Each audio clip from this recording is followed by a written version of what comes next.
ದೇಶದ ಪ್ರಧಾನಮಂತ್ರಿಗಳಿದ್ದಾಗ ಕೊನೆ ಡೆಸ್ಕಲ್ಲಿ ಕೂತಾಗ ಪಾರ್ಲಿಮೆಂಟ್ ಅಲ್ಲಿ ಪುಣ್ಯಾತ್ಮ ಯಾರು ಬರ್ಬೋದು ಅಂತ ನಾವೆಲ್ಲರೂ ಕೂಡ ಯೋಚನೆ ಮಾಡ್ತಾ ಇದ್ವಿ. ಯೋಗ ನರೇಂದ್ರ ಮೋದಿಜಿಯವರು ದೇಶದ ನೇತೃತ್ವ ವಹಿಸಿಕೊಂಡ್ರು, 3ನೇ ಬಾರಿಗೆ ಪ್ರಧಾನಮಂತ್ರಿಗಳಾಗಿದ್ದಾರೆ. ದೇಶವನ್ನ ಯಾವ ರೀತಿ ಪ್ರಪಂಚದ ಉದ್ಯೋಗಕ್ಕೆ ತೆಗೆದುಕೊಂಡು ಹೋಗ್ತಾ ಇದ್ದಾರೆ ಅಂತ ತಾವೆಲ್ಲರೂ ಕೂಡ ನೋಡ್ತಾ ಇದ್ದೀವಿ. ಚರ್ಚೆಗಳೇ ಮಾಡಿಕೊಂತ ಜನಸಾಮಾನ್ಯರ ಏಳಿಗೆಗೋಸ್ಕರ ಚೂರು ಕೂಡ ಗಮನವನ್ನು ಕೊಡುವಂತ ಕೆಲಸವನ್ನ ಮಾಡಲಿಲ್ಲ. ಈಗೂ ಕೂಡ ಅದೇ ಮುಖ್ಯಮಂತ್ರಿ ಸ್ಥಾನ, ಯಾರು ಮಂತ್ರಿ ಆಗಬೇಕು, ಇದೇ ಜನರಲ್ಲಿ ರಾಜ್ಯವನ್ನ ತೆಗೆದುಕೊಳ್ಳುವಂತ ಕೆಲಸವನ್ನ ಮಾಡ್ತಾ ಇದ್ದಾರೆ. ಯಾವ ರೀತಿ ಈ ರಣಬಿಸ್ಕು ನಾವು ನೋಡ್ತಾ ಇದೀವಲ್ಲ, ಈ ರಣಬಿಸ್ಕು ಕಾಂಗ್ರೆಸ್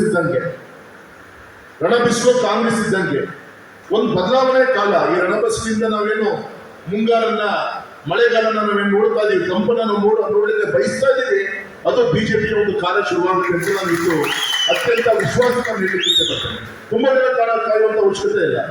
ಯಾಕೆ ಅಂದ್ರೆ 100 ಸೂರ್ಯ ಚಂದ್ರ ಇರೋದ್ರ ಅಷ್ಟೇ ಸತ್ಯ. ನಾಳೆ ಬರುವಂತ ದೇಶದ 5 ರಾಜ್ಯಗಳಲ್ಲಿ 4 ರಾಜ್ಯದಲ್ಲಿ ಭಾರತೀಯ ಜನತಾ ಪಕ್ಷದ ನೇತೃತ್ವದ ಸರ್ಕಾರ, ಎನ್ಡಿಎ ನೇತೃತ್ವದ ಸರ್ಕಾರ ಆಡಳಿತವನ್ನ ತಂದೇ ಬರುತ್ತೆ. ಅದೇ ರೀತಿ ನಮ್ಮ ದಕ್ಷಿಣ ಭಾಗ ನಮ್ಮ ದಾವಣಗೆರೆಯಲ್ಲೂ ಕೂಡ ನಮ್ಮ ದಾಸರನ್ನ ಶಾಸಕರನ್ನು ನೋಡುವಂಥದ್ದು, ಅದೇ ರೀತಿ ನಮ್ಮ ಬಾಗಲಕೋಟೆಯಲ್ಲೂ ಕೂಡ ನಮ್ಮ ಹಿರಿಯರ ಚಿರಂತಿ ಮಠ ಕೂಡ ಶಾಸಕ ನೋಡುವಂತ ದಿನಗಳು ದೂರ ಇಲ್ಲ. ಇಷ್ಟು ಒಳ್ಳೆಯ ಶುಭಗಳಿಗೆ ಈ ಸಂದರ್ಭ ಶುರುವಾಗಿದೆ. ಈ ಸಂದರ್ಭದಲ್ಲಿ ನಮ್ಮ ಕರ್ತವ್ಯ, ನಾವು ಯಡಿಯೂರಪ್ಪನವರ ಹೆಸರು ಸನ್ಮಾನ ಮಾಡ್ತಾ ಇದೀವ. ಒಬ್ಬ ವ್ಯಕ್ತಿ ನಮಗೊಂದು ಪ್ರೇರಣೆ.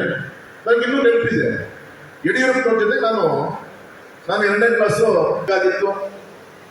ಅಲ್ಲಿ ಒಬ್ಳು ಮುದುಕಿ ಬರ್ತಾಳೆ, ಯಡಿಯೂರಪ್ಪನವರೇ ಹಿಂದೆಲ್ಲ ಗೊತ್ತು, ಬಸ್ಸಲ್ಲಿ ಲಗೇಜ್ ದೊಡ್ಡ ಲಗೇಜ್ ಇದ್ರೆ ಒಳಗೆ ಕುಂತಿದ್ದಿಲ್ಲ, ಮೇಲ್ಗಡೆಗೆ ಕಾಪಿ ಹಾಕಬೇಕಾಗಿತ್ತು. ಹಮಾಲು ಪಾಪ ಸಹಜ ಹೊಟ್ಟೆ ಪಡೆಗೋಸ್ಕರ ದುಡ್ಡು ಹೆಚ್ಚಿಗೆ ಕೇಳ್ತಾ ಇದ್ದಾರೆ. ಆ ಮುದುಕಿ ನನ್ನ ಕೈಯಲ್ಲಿ ಆಗಲ್ಲ ಅಂತಿದ್ದಾರೆ. ಅವಾಗ ಯಡಿಯೂರಪ್ಪನವರು ವಿನಂತಿ ಮಾಡ್ಕೊತಾರೆ, ಅದಕ್ಕೆ ಪಾಪ ಸಹಕಾರ ಕೊಡಲ್ಲ. ಅವಾಗ ಯಡಿಯೂರಪ್ಪನವರು ಅವರೇ ತಲೆ ಮೇಲೆ ಅದನ್ನು ಹೊತ್ಕೊಂಡು ಹಿಂದಿನ ಬಸ್ಸನ್ನ ಮೆಟ್ಟನ್ನ ಹತ್ಕೊಂಡು ಹಾಕ್ಲಿಕ್ಕೆ ಅಂತ ಹೋದಾಗ ಎಲ್ಲರೂ ಹನ್ನೊಂದು ಸೇರಿ ಕಾಲನ್ನು ಎಳಿತಾರೆ ಯಡಿಯೂರಪ್ಪನವರು, ನಮ್ಮ ಹೊಟ್ಟೆ ಮೇಲೆ ಹೊಡಿಬೇಡ್ರಿ ಅಂತ ಹೇಳಿ. ಈ ರೀತಿ ಮೊನ್ನೆ ಕಾರ್ಯಕ್ರಮ ಮಾತಾಡ್ತಾ ಇದ್ರು. ಅವ್ರು ಪಾದಯಾತ್ರೆ ಅಂತೆ, ಪಾದಯಾತ್ರೆ ಬೆಳಿಗ್ಗೆ ಬೇಗ ಎಚ್ಚರ ಆಗುತ್ತೆ, 5 ಗಂಟೆಗೆ ಹೇಳ್ತಾರೆ.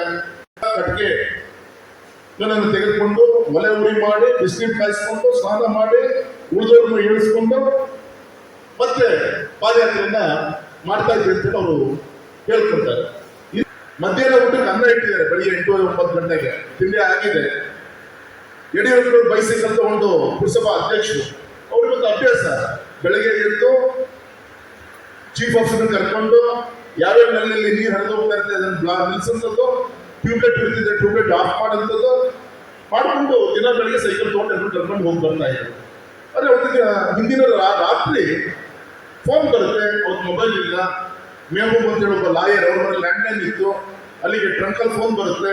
ರಾತ್ರಿ 10 ಗಂಟೆ ಯಡಿಯೂರಪ್ಪನವರೇ ಫೋನ್ ಬಂದಿದೆ ಬನ್ನಿ ಅಂತ ಹೇಳಿ, ಇನ್ನು 5 ನಿಮಿಷಕ್ಕೆ ಫೋನ್ ಬರುತ್ತೆ ಅಂತ ಹೇಳ್ತಾರೆ. ಯಡಿಯೂರಪ್ಪನವ್ರು ಹೋಗ್ತಾರೆ, ಫೋನ್ ರಿಸೀವ್ ಮಾಡ್ತಾರೆ. ಒಬ್ಬ ಫೋನು ಅನಾಮಿಗೆ ಒಂದು ಫೋನು, ಬೆಳಗ್ಗೆ ಎದ್ದು ನಿನ್ನ ಹೆಂಡತಿ ಮಕ್ಕಳು ಸಮೇತ ಊರನ್ನ ಖಾಲಿ ಮಾಡಲಿಲ್ಲ ಅಂದ್ರೆ ನಿನ್ನ ಜೀವ ಉಳಿಸಲ್ಲ, ಇದು ರಾತ್ರಿ ಬರುವಂತ ಕಾರಣ.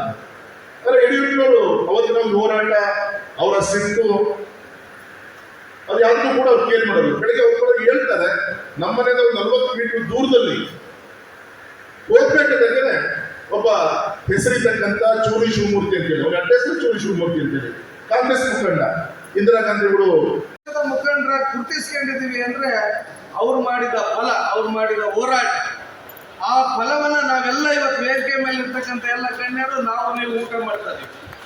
ಇವತ್ತು ನಮ್ಮ ಗ್ರಾಮಗಳಲ್ಲಿ ಏನು ಒಂದು ಅಭಿವೃದ್ಧಿ ಪರ್ವ, ಇವತ್ತು ಆರ್ಥಿಕ ಉದಾರೀಕರಣ 99ರಲ್ಲಿ ಎಲ್ಲ ಸಾಮಾಜಿಕವಾಗಿ, ಶೈಕ್ಷಣಿಕವಾಗಿ, ಆರೋಗ್ಯದಲ್ಲಿ ಎಷ್ಟು ಹಾಸ್ಪಿಟ್ಲುಗಳು ಇವತ್ತು ಹೇಳ್ತಾ ಇದ್ರು. ಜಗಳೂರವರು ನಾವೊಂದು 100 ಬೆಡ್ಡಿನ ಹಾಸ್ಪಿಟ್ಲ್ ಮಾಡ್ಸಕ್ ಆಗ್ತಾ ಇಲ್ಲ ಅಂತ ಅವರು MLA ಭಾಳ ಟ್ರೈ ಮಾಡ್ತಾ ಇದ್ದಾರಂತೆ.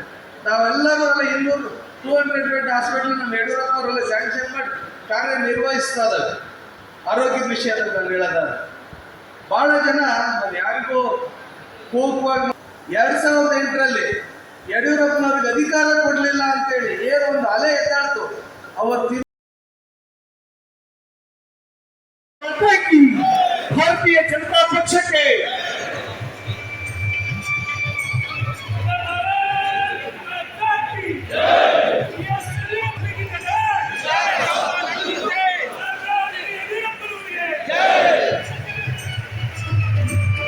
ತಾರೀಕಿಗೆ ಇವತ್ತು ಶನಿವಾರ, ಆಂಜನೇಯನ ವಾರ.